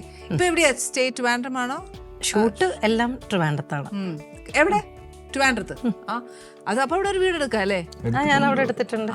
ട്രിവാൻഡ്രം എത്രയായാലും വെരി പ്രഷ്യസ് അല്ലേ സർ? മറക്കാൻ പറ്റുമോ? ആവേശം കയറും അല്ലേ? അതാ ആക്ച്വലി 2013 വരെ ഞങ്ങൾ ട്രിവാൻഡ്രത്തായിരുന്നല്ലോ. പിന്നെ അച്ഛൻ്റെ വർക്കും മീറ്റിംഗ്സും എല്ലാം എറണാകുളത്തേക്ക് ആയപ്പോഴും ഞങ്ങൾ മൊത്തത്തിൽ ഷിഫ്റ്റ് ആയതാണ്. നമ്മുടെ കർമ്മം ജോലി അതാണല്ലോ. ഇപ്പൊ ഞങ്ങള് കൊച്ചിയിലേക്ക് എന്ന് പറയുന്ന പോലെ. അപ്പം അവിടെ ഒരു വീട് അപ്പൊ പൂട്ടിയിട്ടോ? അത് ഈ പറഞ്ഞ ഞാൻ വർക്കിന് പോകുമ്പോൾ മാത്രം നിൽക്കുന്നതാണ്. അപ്പൊ രശ്മിക്ക് 2 സ്ഥലത്തും പണിയുണ്ടെന്ന് ചുരുക്കം. പിള്ളേരിവിടെയാണ്. എന്തോരായി? മൂത്താള് 24 years ആയി, രണ്ടാമത്തെ ആള് 20 വയസ്സ്. എന്നാ അവരുടെ ഇഷ്ടം? മൂത്താള് ജോലി ചെയ്യാണ്, രണ്ടാമത്തവൻ അല്ല അവർക്ക് ഫിലിമിലേക്ക് വരാനോ? മൂത്താൾക്ക് താല്പര്യമുണ്ട്. അപ്പൊ ഇപ്പം ഈ പറയുന്ന പോലെ അഭിനയിച്ചിട്ടുണ്ട് നേരത്തെ. അന്നേരം അപ്പൻ അതിന് വേണ്ടിട്ടൊന്ന് അല്ല, അവനും കൂടി താല്പര്യം വേണം, നമ്മള് തള്ളിക്കൊണ്ടിരുന്ന കാര്യമില്ല. അയാള് മറ്റേ മങ്കിപ്പനിലൊക്കെ മെയിൻ നല്ല ക്യാരക്ടർ ഡെസിമൽ എന്ന് പറഞ്ഞ ക്യാരക്ടർ അപ്പൻ അഭിപ്രായം പറയാറുണ്ടോ കൊച്ചിനോട്? അഭിപ്രായം പറഞ്ഞു. എന്റെ സിനിമയിൽ അഭിനയിച്ചിട്ടുണ്ട്. ജയസൂര്യയുടെ ചെറുപ്പമായിട്ട് ഹാപ്പി ജേണി ചെയ്തിട്ടുണ്ട്, ജയസൂര്യയുടെ കുട്ടിക്കാലം ചെയ്തിട്ടുണ്ട്. അത് ശരി. അപ്പൻ എങ്ങനെ ഡയറക്ട് ചെയ്തു? അതൊരു ഭയങ്കര ക്യൂരിയോസിറ്റി കേട്ടോ എനിക്ക്. മകനെ ഡയറക്ട് ചെറുതായിരുന്നല്ലോ, അതെങ്ങനെ പറഞ്ഞു കൊടുത്തു? അതൊക്കെ ഞങ്ങൾക്ക് കേൾക്കാൻ ഒരു ആകാംക്ഷ. അല്ല, കുട്ടിക്കാലമല്ല, അപ്പൊ നമുക്ക് പറഞ്ഞു കുറച്ച് ഒരു എത്ര വയസ്സേ? 10 വയസ്സിന് താഴെ ഉള്ളൂ. അപ്പൊ നമുക്ക് പറഞ്ഞു കൊടുക്കാനൊക്കെ ഇപ്പൊ നമ്മൾ എന്തെങ്കിലും പറഞ്ഞു കൊടുത്താൽ ഇങ്ങോട്ട് സംശയം ചോദിക്കും. സത്യം, അതിലിരിക്കാൻ നല്ലല്ലേ. സാറിന് ശരിക്കും രശ്മി ആസ് ആക്ട്രസ് ഇനിയും വളരാനുണ്ട്. ഒരു ആക്ട്രസിനെ വിലയിരുത്താൻ പറഞ്ഞാൽ സാർ എങ്ങനെ പറയും? ഞാന് സത്യം ചില ജാടയിലിരിക്കുന്നുണ്ട്, മൈൻഡ് ചെയ്യണ്ട. അല്ല, ജാടയിലൊക്കെ ഇരിക്കും. ഇത് ഇരിക്കുന്ന കാരണം വെച്ചാൽ ഞാൻ ആദ്യത്തെ സിനിമ ശരിക്കും രശ്മി സിനിമയിൽ അഭിനയിക്കുന്നതിന് കല്യാണത്തിന് ശേഷമാണ്. കല്യാണത്തിന് ശേഷമാണ് ഞാനാണ് മനസ്സിനക്കരയുടെ കാസ്റ്റിംഗ് വന്ന സമയത്ത് ഞാൻ പറഞ്ഞിട്ടാ പോയി അഭിനയിച്ചു. അപ്പോഴും പോവാതിരിക്കുകയായിരുന്നു. സീരിയൽ കംഫർട്ട് സോൺ രാവിലെ പോയിട്ട് വൈകുന്നേരം വീട്ടിലേക്ക് വരാൻ അന്ന് മുതലേ ഞാൻ പറയാറുണ്ട്, രശ്മി നമ്മളൊരു ആർട്ടിസ്റ്റ് ആകുമ്പോൾ ആ ആർട്ടിസ്റ്റിന് വേണ്ട ചില കാര്യങ്ങളൊക്കെ ശ്രദ്ധിക്കണം. അങ്ങനെ ഞാൻ പറഞ്ഞ് ഞങ്ങൾ എപ്പോഴും വഴക്കുണ്ടാവാറുണ്ട്. രശ്മി അതൊന്നും ബോധേടല്ല. ഇപ്പൊ കുറച്ച് നാളായിട്ട് ഒന്നും അത്യാവശ്യം ഒന്നും സ്വയം തോന്നുമല്ലോ. നമ്മളെ അപ്ഗ്രേഡ് ചെയ്ത് അപ്ഡേറ്റ് ചെയ്യാന്ന് പറയുന്ന സാധനം ഉണ്ടല്ലോ. ഇപ്പൊ ആരൊക്കെ എന്തൊക്കെ പറഞ്ഞാലും നമുക്ക് ബേസിക്കലി ഉള്ളെന്ന് തോന്നണല്ലോ, ഇന്ന കാര്യം ചെയ്യണം, ഇന്നതൊക്കെ തന്നെ. അങ്ങനെ ഞാൻ എനിക്ക് വേണ്ടിയിട്ടുണ്ട് നമ്മളൊരു കംഫർട്ട് സോണിൽ എത്തണം. അല്ല, കംഫർട്ട് സോണിൽ പുറത്തേക്ക് വരണം എന്നുള്ളതാണ്. ഞാൻ ഇത്രയും നാളും എൻ്റെ കംഫർട്ട് സോണിലാണ് നിന്നുകൊണ്ടിരുന്നത്. നമുക്കിപ്പോൾ ഒരു വർക്ക് വരുമ്പം അത് പോകാൻ എളുപ്പമാണോ, പിള്ളേരുടെ എക്സാം ആണോ, അങ്ങനെയുള്ള കുറേ കാര്യങ്ങളൊക്കെ നോക്കി അങ്ങനെയാണ്. പക്ഷെ ഇപ്പം അങ്ങനെയല്ല. മേ ബി ആ ഏജ് മാറുന്നതനുസരിച്ചുള്ള ചില റിയലൈസേഷൻ എന്നൊക്കെ പറയില്ലേ. അല്ല, ബേസിക്കലി ഇപ്പൊ രശ്മിക്ക് കോൺഫിഡൻസ് ആയി, പിള്ളേർ വലുതായി, നമ്മൾ അവരുടെ പുറകെ നടക്കേണ്ട എന്നുള്ളൊരു ആ ഒരു മൈൻഡ് സെറ്റും കൂടി. കാര്യം ഇനി പിള്ളേരുടെ വായിന്ന് കേൾക്കും, അമ്മ ഒന്നും മിണ്ടായിരിക്കോ, ഞാൻ എന്റെ കാര്യം ചെയ്തോളാം എന്ന് പറയുന്നതിനെക്കാട്ടിലും നല്ലത് നമുക്ക് അവരെ അങ്ങ് വിട്ടുകൊടുക്കാലോ. ഇപ്പൊ നമ്മളൊന്നും വളർന്ന രീതിയിലേ അല്ല ഇപ്പത്തെ പിള്ളേര്. ശരിക്കും 2 പേരും ഭയങ്കരമായിട്ട് ബിസിയാണ്. രശ്മി ആസ് ആൻ ആക്ട്രസ് ബിസിയാണ്, സർ ആസ് ഡയറക്ടർ ബിസിയാണ്, എല്ലാം. ശരിക്കും ഒരു ഫാമിലി എന്ന് പറഞ്ഞിട്ട് നമുക്കൊരു സർട്ടൻ ടൈം ഉണ്ടാവുമല്ലോ മക്കളുടെ കൂടെ. അത് സർ കണ്ടെത്താറുണ്ടാവും? ഞങ്ങൾ കണ്ടെത്താറുണ്ട്. ഞങ്ങൾ ഇപ്പോഴും ഈ പറഞ്ഞ പോലെ ഒരു ഗ്യാപ്പ് കിട്ടിയാൽ എങ്ങനെയെങ്കിലും നമ്മളൊന്ന് ഒരുമിച്ച് യാത്രകൾ പോകും. അങ്ങനെ പോകുമ്പോൾ സാർ ഏറ്റവും ഫീലിംഗ് ഹോംലി എന്ന് പറഞ്ഞിട്ട് ഒരു പ്ലേസ് ഏതായിരിക്കും? ഞങ്ങൾ കൂടുതലും ഹിൽ സ്റ്റേഷൻസ് ആണ് പ്രിഫർ ചെയ്യുന്നത് പോകാൻ വേണ്ടിട്ട്. പോയി വരാൻ പറ്റുന്ന ഒരു സ്ഥലം ഉണ്ടാവില്ല. പിന്നെ പ്രീ പ്ലാൻഡ് യാത്രകളൊന്നും ഞങ്ങളുടെ പ്രാവർത്തികമാവാറില്ല. ഷടപട ഞങ്ങളെ കല്യാണം പോലെ തന്നെ എല്ലാ കാര്യങ്ങളും ഷടപട എന്ന് മാത്രമേ ഞങ്ങൾക്ക് വർക്കൗട്ട് ആവാം. ഷടപട പക്ഷെ അത് പറഞ്ഞിട്ട് 10-15 വർഷം മുമ്പല്ലേ പറഞ്ഞത്? 25 കൊല്ലം മുമ്പ്. അപ്പൊ ഇപ്പൊ ഒന്നുകൂടെ കൂടെ ആ ഷടപട പറയോ? അതെങ്ങനെയായിരുന്നു? ഷടപടയെന്ന് പറഞ്ഞാൽ ഞാൻ പറഞ്ഞില്ലേ 4-5 ദിവസം വർക്ക് ചെയ്തിട്ടുണ്ടായിരുന്നുള്ളൂ. അപ്പോൾ വെച്ചാൽ ആ സമയത്ത് വീട്ടിൽ കല്യാണാലോചനകൾ നടക്കുന്നുണ്ടായിരുന്നു. പക്ഷെ I was just 20 years, just ഇൻഡസ്ട്രിക്കകത്ത് വന്നതേ ഉള്ളൂ. അങ്ങനെ ആവണം ഇങ്ങനെ ആവണം എന്നൊക്കെ വലിയ പ്ലാനിങ്ങോടെ വന്നതാ. അപ്പം നമ്മൾ പരിചയപ്പെട്ടു, ഒരു റിലേഷൻഷിപ്പിലായപ്പോൾ ഞാൻ പറഞ്ഞു ഒരു 5 കൊല്ലം കഴിഞ്ഞിട്ട് പറ്റുള്ളൂ കല്യാണം എന്ന് പറഞ്ഞു. അപ്പോൾ പുള്ളി പറഞ്ഞു അത് പറ്റില്ല, എനിക്ക് വീട്ടിൽ കല്യാണം ആലോചിക്കുന്നുണ്ട് 3 കൊല്ലം. അങ്ങനെ ഞാൻ പറഞ്ഞു അല്ലേ, അങ്ങനെ പറഞ്ഞ് പിറ്റത്തെ ആഴ്ച കെട്ടിയോ? പോയി വീട്ടിൽ പറഞ്ഞു. പുള്ളിയുടെ വീട്ടിൽ പറഞ്ഞു, എന്റെ വീട്ടിൽ ഞാൻ പറഞ്ഞില്ല. അപ്പൊ സമ്മതിച്ചു? അവിടെ വീട്ടില് പ്രശ്നമൊന്നുമില്ല. പ്രശ്നമില്ല. അപ്പൊ രശ്മിയുടെ പേടിയുണ്ടായിരുന്ന? രണ്ടും രണ്ട് ഇതാണല്ലോ. പിന്നെ കെട്ടിച്ചേക്കാന്ന് പറയുവേ. അച്ഛനോട് ചുമ്മാ സൂചിപ്പിച്ചപ്പോ അച്ഛൻ ഏതാണ്ട് മുട്ടുകാല് തല്ലി ഒടിക്കുന്നുള്ള ലെവലിൽ പറഞ്ഞ ഒന്നും മിണ്ടിയില്ല. പിന്നെ സംഭവിച്ചു, വീട്ടുകാർ നടത്തി തന്നു. കുഴപ്പമൊന്നുമില്ല. ഓക്കെ. രശ്മിയുടെ ഇനിയുള്ള ഈ ഫിലിംസ് ചെയ്യുന്നുണ്ടോ ഇപ്പൊ? ഞാൻ ഇപ്പൊ ചെയ്തത് ജൂഡിന്റെ ഒരു മൂവി ചെയ്തത്. ഇപ്പൊ ലേറ്റസ്റ്റ് ഹെവി ക്യാരക്ടർ? ഇല്ല, ചെറിയൊരു ക്യാരക്ടർ. തുടക്കം. അത് റിലീസായോ? ഇല്ലല്ലോ. ഇല്ല, ഞാൻ പറഞ്ഞത് ഇപ്പൊ ഷൂട്ട് കഴിഞ്ഞത് ജൂഡിന്റെ പടമാണ്. ഓക്കെ. നിങ്ങൾ ബിസി ഷെഡ്യൂൾ, പക്ഷെ നമുക്കൊരു ഹാപ്പിനെസ് ഇല്ലേ ഒരു ഹസ്ബൻഡ് ആൻഡ് വൈഫ്? അത് എങ്ങനെയാ നിങ്ങൾ കണ്ടെത്തുക? അല്ല, എന്നും കാണുമ്പോ ഈ സ്നേഹം നിലനിൽക്കണം എന്നൊന്നുമില്ല. നമ്മൾ കുറച്ചൊരു ഗ്യാപ്പ് ഇടുമ്പം, അത് ഏത് ബന്ധത്തിലായാലും ഒരു ചെറിയൊരു ഗ്യാപ്പ് ഇട്ട്, ഇപ്പൊ ഞാൻ തന്നെ 17 ദിവസത്തിന് ശേഷം ഇന്ന് വന്നത്, അപ്പൊ ഉണ്ടാവുന്നൊരു സന്തോഷം ഡിഫറെന്റാ. പിന്നെ ഈ പറഞ്ഞ പോലെ ഡെയിലി പണ്ടൊന്നും വീഡിയോ കോളൊന്നും ഇല്ലല്ലോ. നമ്മൾ ഡെയിലി രാവിലെ പോകുന്നതിന് മുന്നേ വിളിക്കുന്നുണ്ട്, ഷൂട്ട് കഴിഞ്ഞ് വന്നിട്ട് വിളിക്കുന്നുണ്ട്. അപ്പം അങ്ങനെയൊക്കെ പോകുന്നുണ്ട്. ഭയങ്കര എക്സ്പ്ലനേഷൻ. എന്താ പറഞ്ഞത് ഞാൻ കേട്ടില്ല. എന്തായിരുന്നു പറഞ്ഞത്? അത് ഞങ്ങള് കേട്ടു, പ്രേക്ഷകർ കേട്ടു, ഞങ്ങൾക്ക് തൃപ്തിയായി നിർത്തി. അച്ഛൻ പറയുന്ന പലതും ഞാൻ കേൾക്കാത്തോണ്ടാണ് ഇങ്ങനെ മുന്നോട്ട് പോകുന്നത്. ഇഷ്ടമായിട്ടോ സാർ? ഒറ്റയടിക്ക് തീർന്ന്. അതിന് ചോദ്യം ഉത്തരവുണ്ട്, എല്ലാം ഉണ്ട്, തീർന്നു. ലാലേട്ട മൂവി അല്ലേ മോള് അഭിനയിച്ച്? എങ്ങനെയുണ്ടായിരുന്നു ആ എക്സ്പീരിയൻസ്? കോമ്പിനേഷൻ ഉണ്ടായിരുന്നു, ചെറിയൊരു ക്യാരക്ടർ ആയിരുന്നു. ബട്ട് യെസ്, നല്ലൊരു experience. She's very down to earth personality. ലാലേട്ടനെ പോലെ തന്നെ. പുള്ളിക്കാരത്തി ഭയങ്കര കോൺഫിഡന്റ് ആണ്. ഷീസ് വെരി കോൺഫിഡന്റ് ചെയ്യുന്നതിലൊക്കെ. അല്ല, ശരിക്കും പ്രേക്ഷകർക്കൊക്കെ ഇപ്പം അഭിനയിക്കാൻ വരുന്നു. നമുക്ക് എല്ലാവർക്കും ഒരു ആകാംക്ഷ ഉണ്ടാവുമല്ലോ എങ്ങനെ ഉണ്ടാവുന്ന. സാറിന് ഇപ്പൊ ഈ സംവിധായകനാവണം കോളേജ് ഡേയ്സിൽ, അല്ലെങ്കിൽ സിനിമയോടുള്ള ഒരു ക്രേസ്, അത് സാറിന് സംവിധായകനാവാനായിരുന്നു, അഭിനയിക്കാനായിട്ടാണ് ഞാൻ വന്നത് സാറിന്? അതായത് കോളേജ് ഡേയ്സിലൊക്കെ ഞാൻ അത്യാവശ്യം ആ സമയത്ത് എല്ലാരെയും പോലെ ഇങ്ങനെ ഒരു സിനിമാ പ്രാന്തൊക്കെ, പിന്നെ അതിലാണ് നമുക്ക് ഒരിക്കലും ഇതിൽ ഇങ്ങനെ നിൽക്കാൻ പറ്റില്ല. പക്ഷെ എന്നാലും എങ്ങനെയായിരുന്നു സാർ ആ ഒരു ഇതിലേക്ക്? ആക്ച്വലി ഞാൻ സ്കൂളിൽ പഠിക്കുമ്പോൾ ഒരു 80s, ഞാൻ ഒരു 6ലോ 7ലോ എന്തോ പഠിക്കുന്ന സമയം തോന്നുന്നു. ആ സമയത്ത് ജയൻ അദ്ദേഹം മരിച്ച ടൈം ആയിരുന്നു. അപ്പം ഞങ്ങൾ ഉള്ളൂർ റോഡ് സൈഡിലെ ഒരു വീട്ടിലാണ് ഞങ്ങൾ താമസിച്ചത്. അപ്പം ഇദ്ദേഹത്തിൻ്റെ ബോഡി കൊണ്ടുവന്ന ദിവസമാണ്. അപ്പം അന്ന് നമ്മളെ കൊച്ചു പ്രായത്തിൽ നമ്മൾ കാണുന്ന 2 സൈഡും ജനങ്ങളിങ്ങനെ നിരന്ന് നിന്ന് കരയുക. അപ്പം നമുക്ക് മനസ്സിലാവുന്നില്ല ഇതെന്തുകൊണ്ടാണ്. പിന്നെയാണ് ഈ ബോഡി പോകുന്നുണ്ട്, ഫ്രണ്ടിൽ നമ്മളെ ഘോഷയാത്രയായിട്ട് കൊല്ലത്തേക്ക് കൊണ്ടുപോവാണ്, എയർപോർട്ടിൽ വന്നിട്ട് ഇവിടുന്ന് അങ്ങനെ കൊണ്ടുപോവാം. അപ്പം ഇതിൻ്റെ ഒരു സിറ്റുവേഷനൊക്കെ നമ്മൾ ആ കുട്ടിക്കാലത്ത് നമ്മളിങ്ങനെ കാണുമ്പോൾ ഞാൻ മനസ്സിലാക്കുന്നത് ഒരു സിനിമാ നടൻ ഇത്രയും ആരാധകരോ. അപ്പം അത് പിറ്റേന്നും പത്രങ്ങളിലും എല്ലാം ഇങ്ങനെ വരുന്നു. അപ്പം ഇതിങ്ങനെ നമ്മൾ കാണുമ്പോൾ ഈ സിനിമ എന്ന് പറയുന്ന ഒരു കാര്യത്തിൻ്റെ ഒരു മാധ്യമത്തിനോടുള്ള ഒരു നമ്മുടെ ഒരു ഭ്രമം അവിടെ തൊട്ടാ കൂടിയെന്ന് എനിക്ക് തോന്നുന്നു. അവിടെ ഒരു ഇഷ്ടം വന്നു. അത് കഴിഞ്ഞിട്ട് പിന്നെ ഞാൻ താമസിച്ച വീടിൻ്റെ തൊട്ടടുത്ത് തന്നെ അന്നത്തെ ഷൂട്ടിംഗ് ലൊക്കേഷൻ ഒരു വീടുണ്ട്, സ്ഥിരം ഷൂട്ടിങ്ങിന് കൊടുക്കുന്ന വീടാണ്. അപ്പം ഞാൻ സ്കൂളിൽ പോകാനൊക്കെ ഇറങ്ങും, അവിടെ ജനറേറ്റർ വണ്ടി ഉണ്ടെങ്കിൽ ആ വീട്ടിലാണ് ഇന്ന് നമ്മൾ മലയാളത്തിൽ പഴയ പല പടങ്ങളും ഷൂട്ട് ചെയ്തിട്ടുള്ള വീട്. അങ്ങനെ ആ ഒരു ഇഷ്ടം ഇങ്ങനെ കൂടി ഞാനൊരു 10ാം ക്ലാസ് ആയപ്പം സ്കൂളിൽ കുറച്ച് പരിപാടികളൊക്കെ കാണുന്നു. അങ്ങനെ സ്കൂളിൽ നിന്ന് അതിൻ്റെ ഒരു അന്ന് ആരൊക്കെയാണെന്ന് അറിയില്ല, പ്രൊഡക്ഷൻ എക്സിക്യൂട്ടീവുകാരോ വന്നിട്ട് കുറച്ച് കുട്ടികളെ അഭിനയിക്കാൻ വേണ്ടി കൊണ്ടുപോയി. അത് പെട്രോൾ പമ്പിന്റെ ബാക്കിലായിട്ട് ഒരു വീട്ടിലെ ഷൂട്ടിങ്, ബാലചന്ദ്ര മേനോന്റെ അച്ചുവേട്ടന്റെ വീട്. അതിലാണ് ഞാൻ ഫസ്റ്റ് സിനിമയിൽ അഭിനയിക്കുന്നത്.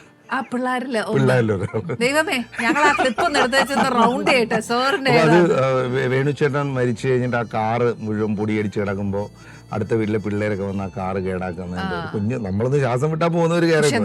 എന്നാലും നമ്മൾ ആദ്യമായിട്ട് അതെ. അപ്പൊ അത് പിന്നെ നമുക്കൊരു ക്രൈസായി. അന്ന് നമ്മുടെ സ്കൂളിൽ ഇതൊന്നും സ്ക്രീനിൽ കണ്ടിട്ടും എല്ലാം കേട്ടിട്ടും എന്നാലും സിനിമയിൽ അഭിനയിച്ച ആളെന്നുള്ള ഒരു ഭയങ്കര ഒരു അവിടെ വെച്ച് ആ ഓരോ ബന്ധങ്ങൾ ഉണ്ടാവുന്നതാണ്. ആ ഷൂട്ടിംഗ് സ്ഥലത്ത് വെച്ചിട്ട് എനിക്ക് കോസ്റ്റ്യൂം എടുത്തു തന്ന അസിസ്റ്റന്റ് ഡയറക്ടറാണ് വിജി തമ്പി സാറ്. മനസ്സിലായി. അപ്പൊ എനിക്കന്ന് ഒരു നിക്കറൊക്കെ എടുത്തു തന്നത് ഇദ്ദേഹമാണ്. അപ്പൊ ഞാൻ പിന്നെ കോളേജ് വന്നു കഴിഞ്ഞപ്പോ ഒരിക്കൽ നാനയിൽ ഒരു ന്യൂസ് കണ്ടു, ഇദ്ദേഹം സിനിമാ സംവിധായകനാകുന്നു, വിജി തമ്പി സിനിമാ സംവിധായകൻ. അപ്പൊ എന്റെ മനസ്സിൽ പരിചയമുള്ള ഒരാൾ സിനിമയിലേക്ക് വരും. പുള്ളി അന്വേഷിച്ച് നേരെ പാൽക്കുളങ്ങര പുള്ളിയുടെ വീട്ടിൽ പോയി. വീട്ടിൽ ചെന്നപ്പം പുള്ളിയെ കണ്ടു പറഞ്ഞാൽ ഇതുപോലെ അപ്പോൾ പുള്ളിക്ക് ഓർമ്മയുണ്ട് എന്തെങ്കിലും വേഷം ഉണ്ടെങ്കിൽ തരണം നമുക്ക് നോക്കാമെന്ന് പറഞ്ഞു. അങ്ങനെ എനിക്ക് വിറ്റ്നസ്സിലൊരു വേഷം തന്നു. അങ്ങനെ കോളേജ് ടൈം ഇത് നമ്മൾ പറഞ്ഞു എല്ലാവരും ഈ പറയുന്ന പോലെ നമ്മൾ ചാൻസുകളും ഒക്കെ ചോദിച്ച് സിനിമകളുള്ള ഇഷ്ടം കൊണ്ട് ഇങ്ങനെ വന്നാ. പിന്നെ അത് ഞാൻ പതുക്കെ അത് കുറച്ച് കഴിഞ്ഞ് നമ്മൾ കോളേജ് കാലഘട്ടമൊക്കെ കഴിഞ്ഞപ്പോൾ സിനിമയിലിടയ്ക്കൊക്കെ ഇങ്ങനെ അഭിനയിക്കുകയൊക്കെ ചെയ്യുമെങ്കിൽ നമുക്കൊരു പ്രൊഫഷണലായിട്ട് നമ്മൾ ഒരു ജോലി വേണമെന്നൊക്കെ തോന്നുന്ന ഒരു അവസ്ഥ വരുമല്ലോ. സാറ്റിസ്ഫൈഡ് ആയില്ല. പിന്നെ നമുക്കൊരു ജോലി വേണം, വേറെ ഏതെങ്കിലും ജോലിക്ക് പോയാൽ ഇതിന്റെ ടച്ച് വിടുമെന്നൊക്കെ കരുതിയിട്ട് ഇവിടെ തന്നെ അസിസ്റ്റന്റ് ഡയറക്ടറായിട്ട് അങ്ങ് കൂടി.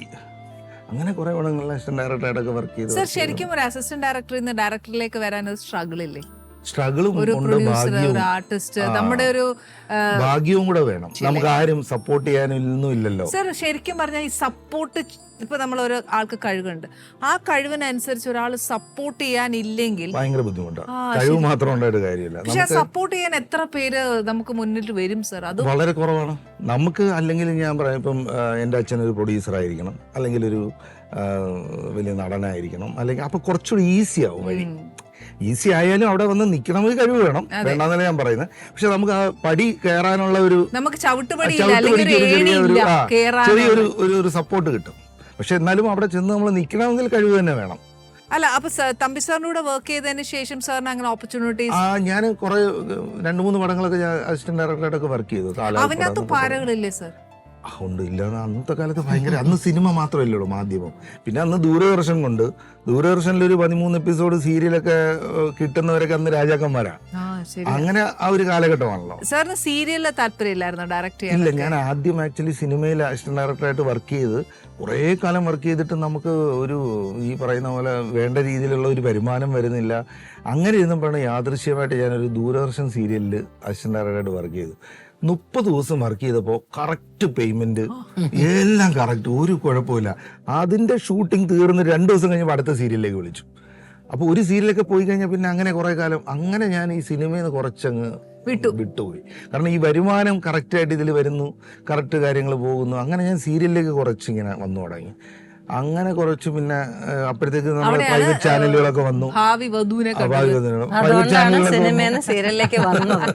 കിട്ടണമല്ലോ, ദൈവം നമ്മളെ തീരുമാനിച്ച് വെച്ചേക്കുമല്ലേ. ഇതേപോലെ രശ്മിയുടെ ലൈഫിലൊരു turning point as an best actress എന്ന് നമ്മളെല്ലാവരും, ഇപ്പൊ രശ്മി എന്ന് പറയുമ്പോൾ നല്ലൊരു ആക്ട്രസ് ആണെന്ന് എല്ലാവരും ഈച്ച് ആൻഡ് എവറി മലയാളി പറയുന്നുണ്ട്. ആ ഒരു ടേണിംഗ് പോയിന്റിൽ കിട്ടിയ ക്യാരക്ടർ ഏതാണ്? ഇല്ല, best is yet to come എന്നേ ഞാൻ പറയുള്ളൂ. പക്ഷെ ഞങ്ങളൊക്കെ കുറെ അംഗീകരിച്ചു കേട്ടോ. എന്ത് നല്ല അതുകൊണ്ട് മാത്രം പോരാ, best is yet to come. അതെ, നല്ലത്. ദൈവം അനുഗ്രഹിക്കട്ടെ. ഓഫ് കോഴ്സ് ഒരു ആക്ട്രസ് എന്ന് പറയുമ്പോ എപ്പോഴും നമ്മൾ ഇനിയും വേണം. കാരണം നമ്മളിപ്പം പണ്ട് ചെയ്ത കുറെ സിനിമയൊക്കെ കാണുമ്പോൾ ഞാൻ തന്നെ വിചാരിക്കുന്നുണ്ട്, അയ്യോ ഇതെന്തോ ചെയ്തു വെച്ചിരിക്കുന്നത്, കുറച്ചുകൂടെ നന്നാക്കി ചെയ്തൂടെ എന്ന് തോന്നും. എപ്പോ തോന്നും. അപ്പൊ നമുക്ക് നമ്മളെ ഇങ്ങനെ കുറച്ച് അപ്ഗ്രേഡ് ചെയ്ത് കൊണ്ടുവരാനല്ലേ നമുക്ക് ആഗ്രഹം ഉണ്ടാവുക. രശ്മിക്ക് രണ്ടും ഭയങ്കരമായിട്ട് ചേരും. അതായത് ഒരു വില്ലത്തിയോ അല്ലെങ്കിൽ ഒരു നാത്തൂൻ പോരോ അല്ലെങ്കിൽ പാവം പിടിച്ച ഒരു സ്ത്രീയോ. ഞാൻ എൻ്റെ ഒരു ബ്ലെസ്സിങ് ആയിട്ട് കരുതുന്നത്, ഞാൻ ഒരു ജോണറിലും അവരെ കൊണ്ട്, ആർട്ടിസ്റ്റിനെ കൊണ്ട് അത് മാത്രമേ പറ്റൂ എന്നുള്ള സാധനത്തിലേക്ക് വന്നു പെട്ടിട്ടില്ല. ഇപ്പം അതൊരു നെഗറ്റീവ് ക്യാരക്ടർ ആണെങ്കിലും പോസിറ്റീവ് ക്യാരക്ടർ ആണെങ്കിലും ബോൾഡ് ക്യാരക്ടേഴ്സ് ആണെങ്കിലും ഐ ക്യാൻ ഡു എന്ന് പറയുന്ന നമുക്കൊരു വിശ്വാസം ഉണ്ടല്ലോ. സോ അങ്ങനെ ടൈപ്പ് കാസ്റ്റ് ചെയ്യപ്പെട്ടിട്ടില്ല. അതൊരു ബ്ലെസ്സിങ് ആയി തോന്നുന്നു. കാരണം ഈ പറയുന്ന പോലെ വീട്ടില് അച്ഛന് എല്ലാ വെള്ളിയാഴ്ചയും ഞങ്ങളുടെ അടുത്തുള്ള തിയേറ്റർ സിനിമ മാറുവാണെങ്കിൽ അച്ഛൻ വിത്ത് ഫാമിലി ഞങ്ങളെ കൊണ്ടുപോകായിരുന്നു.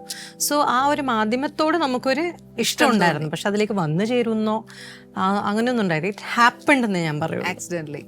ശരിക്കും ഇന്ന് എന്നോട് ഗ്രിൽഡ് ഫിഷ് ഒക്കെ ചോദിച്ചാൽ ഡയറ്റ് ആണോ എന്നൊക്കെ ഞാൻ ശ്രമിക്കുന്നുണ്ട്. ഈ പറയുന്ന പോലെ കുറെ നാൾ ഡയറ്റ് ചെയ്യും, ആ ഡയറ്റ് മുറിയുമ്പോൾ വീണ്ടും പഴയ പോലെ ആകുമ്പോഴേക്കും വീണ്ടും ഡയറ്റ് പിടിക്കും. ഗ്രാഫ് മേളിലോട്ടും താഴെ. സാർ ഡയറ്റാണോ സർ? സാറും ഡയറ്റാണോ? ഞാൻ ഡയറ്റൊന്നുമല്ല. ഒന്നുമില്ലല്ലേ, നമുക്ക് തനി നാടൻ ചോറ് മാറ്റമൊക്കെ കഴിക്കുള്ളൂ. പിന്നെ അല്ലാതെ ഇതൊക്കെ മഹാപോറ് ഒരു വെറൈറ്റി ആകുമ്പോഴത്തേക്ക്. അപ്പൊ ഞാൻ വെച്ചു രശ്മി ഭയങ്കര ഡയറ്റ് ഒക്കെ തുടങ്ങി കാണും, അതാണ് ഗ്രിൽ ഫിഷ് ഒക്കെ. അല്ല, ഒരു 2 കൊല്ലം നല്ല ഡയറ്റ് പിടിച്ചതായിരുന്നു, പിന്നെ അത് നിർത്തി. അപ്പൊ ഇപ്പൊ വീണ്ടും സ്റ്റാർട്ട് ചെയ്തു. സാറിന് ശരിക്കും രശ്മിയുടെ ഏത് ക്യാരക്ടർ ഇഷ്ടം? പ്ലസ് നെഗറ്റീവ് ക്യാരക്ടേഴ്സ് ആണോ പോസിറ്റീവ് ആണോ? എപ്പോഴും ഒരു ഭാര്യ പോസിറ്റീവ് ആയിട്ടിരിക്കണം, കഥാപാത്രം നെഗറ്റീവ് നല്ല രസം. പക്ഷെ എനിക്ക് എന്നെ ഏറ്റവും കൂടുതൽ ഇഷ്ടം ഹ്യൂമർ ചെയ്യുമ്പോഴാണ്. അല്ല, ഏറ്റവും നല്ല ഏത് സീരിയലാണോ? സീരിയൽ ഇപ്പൊ കറന്റ്ലി ഒരെണ്ണം ചെയ്യുന്നുണ്ട്, മൂകാംബിക എന്ന് പറയുന്നത്, അമ്മേ മൂകാംബിക. അപ്പൊ അതിലത്തെ ക്യാരക്ടർ എനിക്ക് ഭയങ്കര ഇഷ്ടമാണ്. ശരിക്കും രശ്മി, ഇപ്പൊ ഞാൻ ക്യാരക്ടറെ പറ്റി ചോദിച്ചപ്പം യെറ്റ് ടു കം എന്നാ പറഞ്ഞത്. അപ്പം മനസ്സിനകത്ത് എങ്ങനത്തെ ഒരു ക്യാരക്ടർ ചെയ്യാനൊരു ആഗ്രഹം? സംതിങ് സ്ട്രോങ്, ആൾക്കാർ എന്നിൽ നിന്നും എക്സ്പെക്ട് ചെയ്യാത്ത എന്തെങ്കിലും ഇതുവരെ ചെയ്യാത്ത കഥാപാത്രങ്ങൾ ആൾക്കാർ ഇപ്പൊ ചിന്തിക്കുകയാണ്, അയ്യോ അവരെ കൊണ്ട് അത് ചെയ്യാൻ പറ്റില്ല എന്നുള്ള എന്തെങ്കിലും ഒരു മൈൻഡ് സെറ്റ് ഉണ്ടാവില്ലേ, അതുപോലെ സംതിങ് ഒരു ക്ലീഷേ ബ്രേക്ക് ചെയ്യുന്ന എന്തെങ്കിലും ഒരു ക്യാരക്ടർ. ഇന്നതെന്നൊന്നുമില്ല, ബട്ട് സംതിങ് സ്ട്രോങ്. ശരിക്കും രശ്മി, ഇപ്പൊ ഞാനും ഒരു ആക്ട്രസ്, നമുക്ക് എല്ലാവർക്കും വരുന്ന ഒരു കാര്യം എന്താണെന്ന് വെച്ചാൽ നമ്മൾ ഒരു ക്യാരക്ടർ ചെയ്തു പോയാൽ നമ്മൾ കാറ്റഗറൈസ് ടൈപ്പ്. അതാ ഞാൻ നേരത്തെ പറഞ്ഞത്, അങ്ങനെ കാറ്റഗറൈസ് ചെയ്യപ്പെട്ടിട്ടില്ല. ഒരു ആർട്ടിസ്റ്റിലുള്ള പൊട്ടൻഷ്യൽ ഇതുപോലെ ഏതെങ്കിലും സംവിധായകന്മാര് കണ്ടറിഞ്ഞ് ചെയ്താലല്ലേ നടക്കുള്ളൂ. കണ്ടറിഞ്ഞ് ചെയ്താലേ സിനിമ ഡയറക്ട് ചെയ്യുന്ന പാട് നമുക്കറിയാം. അല്ല, ശരിക്കും രശ്മി പറയുന്ന അതും കറക്റ്റ് അല്ലേ? സാറിന്റെ പടത്തില് രശ്മി ഏതാ ചെയ്തോ? ജനപ്രിയനിലെ മനോജ് കജയന്റെ സിസ്റ്റർ ഫസ്റ്റ് മൂവി ചെയ്തിരുന്നു. അത് കല്യാണത്തിന് ശേഷം അല്ലേ? അപ്പൊ സാർ എങ്ങനെ ഭാര്യ ഡയറക്ട് ചെയ്ത്? ഭാര്യ ഡയറക്ട് ചെയ്യും. അവിടെ ചെന്ന പിന്നെ സാറെന്നൊക്കെ വിളിക്കും. ഞാൻ സാർ ആകെ എനിക്ക് സന്തോഷമുള്ള ഒരു സ്ഥലം അവിടെ, ഇച്ചിരി ബഹുമാനമൊക്കെ. വീട്ടിലില്ലേ സാർ? വീട്ടിൽ ആക്ച്വലി ഡോമിനേഷൻ ആരാ? രശ്മിയ ഫേസിന്റെ എക്സ്പ്രഷൻ അത് ഇവിടെ തന്നെ തളർന്നു. സാറൊക്കെ തളർന്നാ പറയുന്നേ. അപ്പൊ ആ തളർച്ച മാറ്റാൻ നമുക്കൊരു കാര്യം ചെയ്യാം, ആ ഗ്രിൽ ഫിഷ് കൊടുത്താലോ. എന്റെ ദൈവമേ സാറ് ക്ഷമിക്കണേ, ഭാര്യ പറഞ്ഞിട്ടാ ഞാനിത് ഉണ്ടാക്കിയത് കേട്ടോ. അത് സാരല്ല, നമുക്ക് എന്തായാലും ഇപ്രാവശ്യം ഭാര്യയ്ക്ക് വേണ്ടി അങ്ങ് കഴിക്കാം അല്ലേ? അപ്പൊ ബാക്കി ഡൈനിങ്ങിൽ പോയി സംസാരിക്കാം.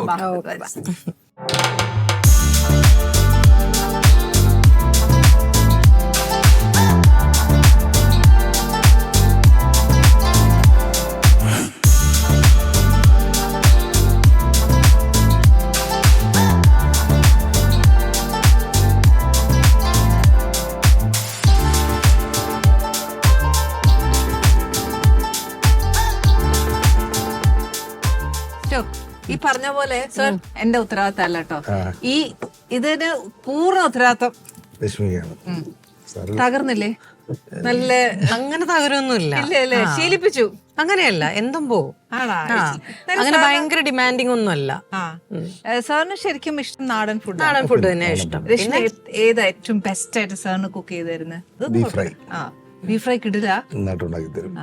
അല്ല, ആക്ച്വലി ഒരു ക്രിസ്ത്യൻ ബിരിയാണി ബീഫ് ബിരിയാണിയാണോ? ചിക്കൻ ബിരിയാണിയാണ്. ആൻഡ് പ്രോൺസ്, ചിക്കനും പ്രോൺസാണ് ഞാൻ മെയിൻ. ഈ 1 പോട്ട് ബിരിയാണി ഉണ്ടല്ലോ, എല്ലാം കൂടി ഒന്നിനകത്ത് വെക്കണേ, അത് വെച്ച് കഴിഞ്ഞാൽ എല്ലാവരും ഓക്കെയാണ്.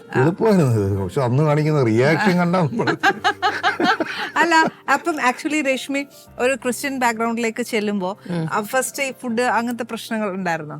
ഇല്ല, ഞാൻ നോൺ വെജ് ഒക്കെ കഴിക്കുന്ന ആൾ തന്നെയാണ്. പക്ഷെ ഈ പറയുന്ന പോലെ ബീഫും മട്ടറൊന്നും കഴിക്കില്ല. ഒരു ക്രിസ്ത്യൻ ബാക്ക്ഗ്രൗണ്ട് ഒന്നും ഇല്ല. ഇദ്ദേഹത്തെക്കാൾ കൂടുതൽ കർത്താവെന്ന് വിളിച്ചിട്ടുള്ള ഞാനാ. പിള്ളേർക്ക് ഈ ജങ്ക് ഫുഡ്സ് ആണോ അതോ അമ്മയുടെ ഭക്ഷണമാണോ കൂടുതൽ ഇഷ്ടം? കുറേ നാള് കാണാതെ കാണുമ്പോ അമ്മ എന്താ ഉണ്ടാക്കുന്നേ വന്ന് ചോദിക്കും. അവർക്കും ഫുഡിൽ അങ്ങനെ ഒരുപാട് ഇതൊന്നും ഇല്ലാത്ത പിള്ളേരാ. അത്യാവശ്യം ഞാൻ ഉണ്ടാക്കുന്ന സാധനങ്ങളൊക്കെ അവർ കഴിച്ചോളൂ. സാറിന് ഏതാ കുക്ക് ചെയ്യാനൊക്കെ ഇഷ്ടമാണോ? കുക്ക് ചെയ്യാൻ അത്ര വലിയ വിദഗ്ധനൊന്നുമല്ല, അത്യാവശ്യം സ്വന്തം ആവശ്യങ്ങൾക്ക് വേണ്ടിയിട്ടുള്ള കുറച്ച് കാര്യങ്ങളൊക്കെ അങ്ങ് ചെയ്യും. ഏറ്റവും കൂടുതൽ ഫ്രണ്ട്ഷിപ്പ് കാത്തു സൂക്ഷിക്കുന്ന സാറാണോ രശ്മിയാണോ? ഫ്രണ്ട്ഷിപ്പ് കാത്തു സൂക്ഷിക്കുന്ന ഞാനാ. സാറിന്റെ റിയാക്ഷൻ എങ്ങനെ അറിയാം? ഞാനാ അല്ലേ?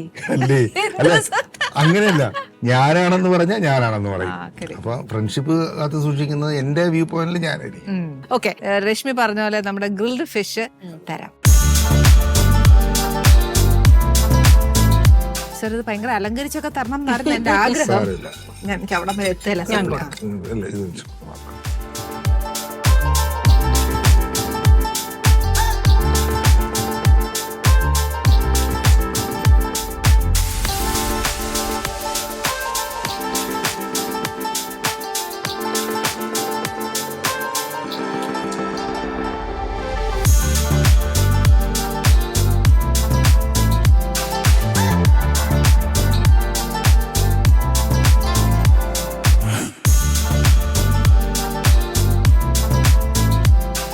ഇനി ഭാര്യ ഒന്നും വിളമ്പി കൊടുത്തില്ല എന്ന് പറയണ്ട. അല്ല അതൊന്ന് ക്യാപ്ചർ ചെയ്യാൻ ഞങ്ങക്ക് പറ്റിയല്ലോ. പറ്റിയല്ലോ. ഭാര്യ ഭർത്താവിന് അതെന്തായാലും വിടണം കേട്ടോ. എന്താ പറയാ, ഭാര്യ ഭർത്താവിന് വിളമ്പി കൊടുക്കുന്ന വീട്ടിലാണ്, പക്ഷെ നമുക്കിപ്പോ ലൈവായിട്ട് കാണാൻ പറ്റും. അത് നല്ലൊരു കാര്യല്ലേ, ഞങ്ങളുടെ ബ്ലെസ്സിങ്. എന്റെയും ചില വീഡിയോ ഉറപ്പാണ്. എന്നൊന്ന് കൊറേ ദിവസത്തെ വർക്കൊക്കെ കഴിഞ്ഞ് വരുമ്പോ ഭാര്യയുടെ കൈ കൊണ്ട് ചായ കുടിച്ചിട്ട് എത്ര നാളായി, അമ്മ എനിക്കും ആഗ്രഹമില്ലേ ഭർത്താവിന്റെ കൈ കൊണ്ട് വല്ലതും കഴിക്കണം എന്നുള്ളത് എന്നതാ.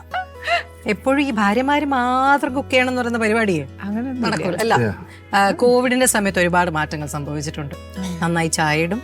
ശരിയാ, എന്റെ ഏട്ടനും ചെയ്തായിരുന്നു. പിന്നെ ചെയ്യേണ്ട സമയങ്ങൾ നമ്മൾ ചെയ്യും. പിന്നെ ഒരു വൈഫിനെ ഹെൽപ്പ് ചെയ്യാന്ന് പറയുന്ന ഒരു വലിയ കാര്യമല്ലേ. ഈ പറയുന്ന പോലെ റെസ്പോൺസിബിലിറ്റി ആയിരിക്കണം വീട്ടിലുള്ളപ്പോ. ഇപ്പം ഇവരിപ്പോ ജോലി ചെയ്യാൻ പുറത്തു പോകുമ്പോ ഒരിക്കലും വീട്ടിലെ കാര്യങ്ങൾ ചെയ്യാൻ പറയില്ല. പക്ഷെ വീട്ടിലുള്ളപ്പോ തീർച്ചയായിട്ടും helping hand is very good. Sir, വേറൊരു കാര്യം ചോദിച്ചോട്ടെ. ഇപ്പൊ രശ്മി ഇപ്പൊ ഓരോ കാര്യങ്ങൾ പറയുമ്പോഴും സാർ അതിന് മറുപടി തരുന്നുണ്ട്. രശ്മിയുടെ ഏറ്റവും ബെസ്റ്റ് ക്വാളിറ്റി സാറിന്റെ കണ്ണിൽ? നല്ല ഹ്യൂമർ സെൻസ് ആണ്. ഇതുവരെ ഒന്നും പറയാത്ത എന്താ രശ്മി ഞങ്ങളോട്? എനിക്ക് ഏറ്റവും കൂടുതൽ ഹ്യൂമർ വർക്ക് ചെയ്യുന്നത് ഇവിടെയാ. അത് ഞങ്ങൾക്ക് മനസ്സിലായി. ഞാൻ ചില ദേഷ്യത്തിലൊക്കെ ചില കാര്യങ്ങളൊക്കെ ആയിട്ട് ഇങ്ങനെ വരും. ഒരു ലോഡ് സാധനങ്ങൾ ഇന്ന് പ്രശ്നം ഉണ്ടാക്കണം എന്നൊക്കെ പറഞ്ഞ് വന്ന് അതങ്ങോട്ട് ലോഡ് ഇറക്കും മുമ്പേ കൗണ്ടർ എന്തെങ്കിലും പറയും, അതവിടെ വന്ന ലോഡ് പോയി. എന്നാ ഞങ്ങൾക്കിടയിൽ എന്തെങ്കിലും വഴക്കിലുണ്ടായിട്ടുള്ളത് എന്റെ ഹ്യൂമർ സെൻസ് കാരണം. അസ്ഥാനത്ത് പറയുന്ന സാധനങ്ങളാണ്. കോമഡി തിരിച്ചാണെങ്കിലോ സാറിന്റെ പോസിറ്റീവ് എന്റെ കൂടെയിട്ട് ഹ്യൂമർ സെൻസ് ഒക്കെ അത്യാവശ്യം വന്നിട്ടുണ്ട്. അതല്ല സാറിന്റെ ബെസ്റ്റ് പോസിറ്റീവ് ക്വാളിറ്റി. പാലം കുലുങ്ങിയാലും കേളം കുലുങ്ങൂല എന്ന് പറയുന്നൊരു പറച്ചിലുണ്ട്. അതായത് നമ്മളെ ലൈഫിൽ ഭയങ്കര വലിയ ക്രൈസിസ് ഒക്കെ വരുന്നു, ഞാൻ പെട്ടെന്ന് പാനിക്കാവുന്ന കൂട്ടത്തിലാണ്. എനിക്ക് ആങ്സൈറ്റി ഇഷ്യൂസ് ഒക്കെ ഉള്ളതാണ്. പക്ഷെ ഇവിടെ നോക്കുമ്പോൾ ഇങ്ങനെ പക്ഷെ ആ കാംനെസ്സും കൂൾനെസ്സും കാണുമ്പോൾ നമുക്ക് തോന്നും പക്ഷെ ഭയങ്കര കൂളാണ് ആക്ച്വലി. സാറിനോട് അഭിനയിക്കാൻ പറയും. ഞാൻ പറഞ്ഞല്ലോ എനിക്ക് പുള്ളി അഭിനയിക്കുന്നതിനോടാണ് താല്പര്യം. സാർ, ഞങ്ങൾ അതിലാണ് സാറിന് ഭാവി കാണുന്നത് കേട്ടോ. സാറിന് എക്സ്പ്രഷൻ വൈസ് സഡൻ റിയാക്ഷൻസ് ഒക്കെ സാറിന് അതാ ബെസ്റ്റ്. പക്ഷെ സാറിന് ഒരു ആർട്ടിസ്റ്റിനെ കറക്റ്റ് മോൾഡ് ചെയ്യാൻ പറ്റും, അങ്ങനെ പറഞ്ഞു കൊടുക്കാൻ പറ്റും. ഒരു ഡയറക്ടർ അതല്ല ഏറ്റവും കൂടുതൽ ചെയ്യാറുള്ളത്. ഒരു സാറിന് വേണ്ടിയത് ഒരു ആർട്ടിസ്റ്റ് എങ്ങനെ പെർഫോം ചെയ്യുന്നുള്ളത് ആർട്ടിസ്റ്റുകളിലുള്ള പൊട്ടൻഷ്യൽ തിരിച്ചറിയാനുള്ള കാപ്പബിലിറ്റി ഉണ്ട്. 25 കൊല്ലം ഇനി എപ്പോ അല്ല, ബട്ട് സ്റ്റിൽ അതില് രശ്മി യു ആർ ബ്ലെസ്ഡ്. ശരിക്കും jokes about I am blessed. Correct.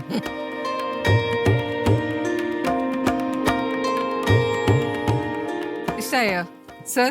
ഞാൻ സീ ഫുഡിന്റെ ആളാ. എനിക്ക് മീന് ഏത് കോലത്തിനും രൂപത്തിനും തന്നാ ഞാൻ ഭയങ്കര ഹാപ്പിയാ. ശരി, this is nice. Thank you. അപ്പൊ എനിക്കൊരു കോംപ്ലിമെന്റ് തന്നപ്പോ ഞാൻ അങ്ങോട്ടൊരു ഗിഫ്റ്റ് തരാം സാറിന്. ഓക്കെ, ഫോർ യുവർ ഫാമിലി ഒരു ചെറിയൊരു ഗിഫ്റ്റ്. ഓക്കെ, ആക്ച്വലി ഞാൻ ഇവരുടെ ഇത് കഴിച്ചിട്ടുണ്ട്. കോഴിക്കോടൻസിന്റെ ട്രിവാൻഡ്രത്ത് നല്ല ചിപ്സ് ആണ്, നല്ല പ്രോഡക്റ്റ്, നല്ല ക്വാളിറ്റി സാധനങ്ങൾ കഴിച്ചിട്ടുണ്ട്. Thank you. ഒരുപാട് വിശേഷങ്ങൾ കേട്ടു. സാറ് ഡയറക്ടറാണോ ഇനി ആർട്ടിസ്റ്റ് ആവാൻ പോവാണോ എന്നൊന്നും നമുക്ക് അറിയാൻ പറ്റില്ല. പക്ഷെ എന്നാലും സാറിനും രശ്മിക്കും ഫാമിലിക്കും ഒരു ബ്രൈറ്റ് ഫ്യൂച്ചർ ഉണ്ടാവാൻ നമ്മുടെ പ്രേക്ഷകർ എപ്പോഴും കൂടെ നിൽക്കുക, ബ്ലെസ്സിങ്സ് കൊടുക്കുക, പ്രേയേഴ്സ് എപ്പോഴും ഉണ്ടാവുക.